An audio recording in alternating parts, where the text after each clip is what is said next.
सेवानिवृत्तीचा परिपूर्ण प्रस्ताव महालेखापाल कार्यालयाकडे विहित वेळेत न पाठविल्यामुळे सेवानिवृत्त कर्मचाऱ्यांना निवृत्ती वेतनाचे लाभ हे उशिरा प्राप्त होतात।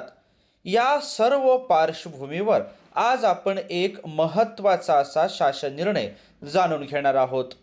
आत्मीय शिक्षक बंधू आणि भगिनींनो, नमस्कार। मी माझ्या शैक्षणिक यूट्यूब चॅनलमध्ये आपल्या सर्वांचे सहर्ष स्वागत करतो। आज आपण वित्त विभागाचा दिनांक 18/12/2025 चा एक महत्त्वाचा असा शासन निर्णय जाणून घेणार आहोत। अशाच प्रकारचे विविध शासन निर्णय जाणून घेण्यासाठी माझ्या या चॅनलला जर आपण सबस्क्राइब केलं नसेल तर जरूर सबस्क्राइब करा, अशी नम्र विनंती मी आपल्याला या व्हिडिओच्या निमित्ताने करतो आहे। सुरुवातीला आहे ती प्रस्तावना आणि त्यानंतर शासनाचं परिपत्रक। वरील संदर्भाधीन क्रमांक 2 येथील शासन निर्णयान्वये अंतिम वेतन प्रमाणपत्राच्या कार्यपद्धतीत सुधारणा करण्यात आली आहे। त्यानुसार यापुढे सदर शासन निर्णयामधील सूचनांचे काटेकोरपणे पालन केल्यास ना विभागीय चौकशी प्रमाणपत्र व ना देय प्रमाणपत्र स्वतंत्ररित्या मागविण्याची आवश्यकता राहणार नाही। तथापि त्या अनुषंगाने महाराष्ट्र नागरी सेवा निवृत्तीवेतन नियम 1982 मधील नियम 132 व परिशिष्ट 5 मध्ये नमूद नमुना 7 मधील विभागीय चौकशीच्या अनुषंगाने अपेक्षित असलेल्या माहिती संदर्भात पुढील प्रमाणे सूचना देण्यात येत आहे। महाराष्ट्र नागरी सेवा निवृत्तीवेतन नियम 1982 मधील नियम 132 मध्ये नमूद शासकीय निवासस्थानासंदर्भातील शिल्लक लायसन्स फीच्या वसुली संबंधातील माहिती कार्यकारी अभियंता सार्वजनिक बांधकाम विभाग यांच्याकडून ठराविक तारखेपूर्वी न मिळाल्यास शासकीय निवासस्थान मिळालेल्या शासकीय कर्मचाऱ्याकडून त्याच्या निवृत्तीपूर्वीच्या 8 महिन्यांच्या कालावधीबाबत वसुली योग्य कोणतीही लायसन्स फी येणे नाही असे गृहीत धरण्यात येईल। अशी तरतूद असल्याने या माहितीची प्रतीक्षा न करता सेवानिवृत्ती प्रकरण पाठविणे शक्य असल्याने याची नोंद सर्व विभाग प्रमुख, कार्यालय प्रमुखांनी घ्यावी। तथापि सेवानिवृत्तीनंतरही शासकीय निवासस्थानाचा ताबा शासकीय कर्मचाऱ्याकडे असल्यास त्या अनुषंगाने उपदानाची रक्कम रोखून ठेवण्यासंदर्भात वित्त विभागाच्या संदर्भाधीन क्रमांक 1 येथील शासन निर्णयानुसार कार्यवाही करावी। 2. वरील प्रमाणे शासकीय निवासस्थानाशी संबंधित असलेल्या येणे रकमान व्यतिरिक्त इतर रकमांपैकी घरबांधणी अग्रिम किंवा वाहन अग्रिम यांची वसुली वेतनातून होते असल्याने तसेच त्या संदर्भातील आदेशाची नोंद सेवा पुस्तकात असल्याने त्याची माहिती विभाग प्रमुख, कार्यालय प्रमुखास त्याच्याच कार्यालयातून उपलब्ध होऊ शकते।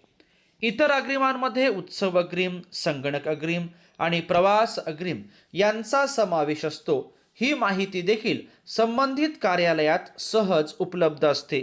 वेतन व भत्ते व रजा वेतनासंदर्भात असे नमूद करण्यात येते की ज्या कार्यालयातून वेतन अदा केले जाते त्याच कार्यालयातून वेतन व भत्त्यासंदर्भातील थकबाकीची रक्कम अदा केली जाते। तसेच रजा वेतनही अदा केले जाते। त्यामुळे पूर्वीच्या कार्यालयाकडून उक्त माहिती घेण्याचे प्रयोजन राहत नाही। आयकराची वजाती हे देखील संबंधित कार्यालयातून होत असल्याने त्याची माहितीही संबंधित कार्यालयात उपलब्ध असते। थोडक्यात वरील सर्व माहितीसाठी अन्य कार्यालयाकडून ना देय प्रमाणपत्र मागविण्याचे प्रयोजन राहत नाही। तरी सर्व विभाग प्रमुख, कार्यालय प्रमुखास असे सूचित करण्यात येते की यापुढे सेवानिवृत्त प्रकरण सादर करण्यासाठी इतर कार्यालयाकडून ना देय प्रमाणपत्र मागविण्याची प्रथा बंद करण्यात यावी व संदर्भाधीन क्रमांक 2 येथील शासन निर्णयातील ना देय प्रमाणपत्राबाबतची तरतूद विचारात घ्यावी। 3. ना विभागीय चौकशी प्रमाणपत्र संदर्भात संदर्भाधीन क्रमांक 2 येथील शासन निर्णयामध्ये दिलेल्या सूचनेनुसार कार्यवाही करणे आवश्यक आहे.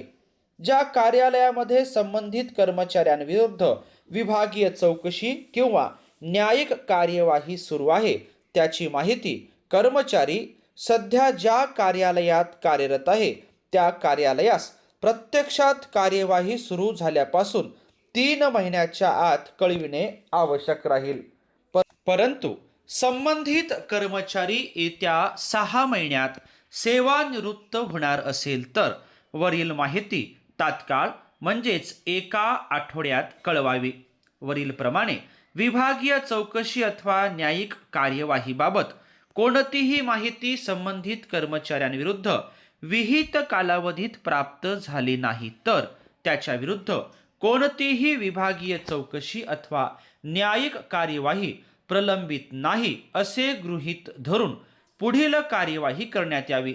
तसेच वरील कालावधीमध्ये विभागीय चौकशी अथवा न्यायिक कार्यवाही संदर्भातील माहिती पाठविण्यात आली नाही, परिणामी सेवानिवृत्ती प्रस्ताव सादर झाला आहे ही बाब निदर्शनास आल्यास माहिती वेळेवर न देणाऱ्या संबंधित विभाग प्रमुख, कार्यालय प्रमुखाविरुद्ध शिस्तभंगाची कार्यवाही करण्यात यावी. या संबंधात सर्व विभाग प्रमुख, कार्यालय प्रमुखांना असे निर्देश देण्यात येत आहे की त्यांनी निवृत्तीवेतनाची कार्यपद्धती करण्यासाठी विहित केलेल्या कार्यपद्धतीचे व वेळापत्रकाचे प्रत्यक्ष पालन होत आहे याची दक्षता घ्यावी आणि निवृत्तीवेतनाचे कागदपत्रे विहित नमुन्यात सर्व बाबतीत यथोचितरित्या पूर्ण करून शासकीय कर्मचाऱ्यांना सेवानिवृत्तीच्या तारखेच्या 6 महिने अगोदर महालेखापाल कार्यालयाकडे पाठविले जातील याची काळजी घ्यावी. सदर शासन परिपत्रक महाराष्ट्र शासनाच्या www.maharashtra.gov.in या संकेतस्थळावर उपलब्ध करण्यात आला असून त्यांचा संकेतांक आपल्याला स्क्रीनवर दिसतो आहे. वित्त विभागाचा हा एक महत्त्वाचा असा शासनाचा निर्देश आहे. निवृत्तीवेतनाची कार्यपद्धती निश्चित करण्याच्या अनुषंगाने या शासनाच्या परिपत्रकात महत्त्वाचे असे मुद्दे दिलेले आहे जे शासकीय कर्मचाऱ्यांसाठी आणि अधिकाऱ्यांसाठी महत्त्वाचे असेच आहेत. संपूर्ण शासन निर्णय आपण या ठिकाणी जाणून घेतल्याबद्दल आपल्या सर्वांचेच मनापासून धन्यवाद.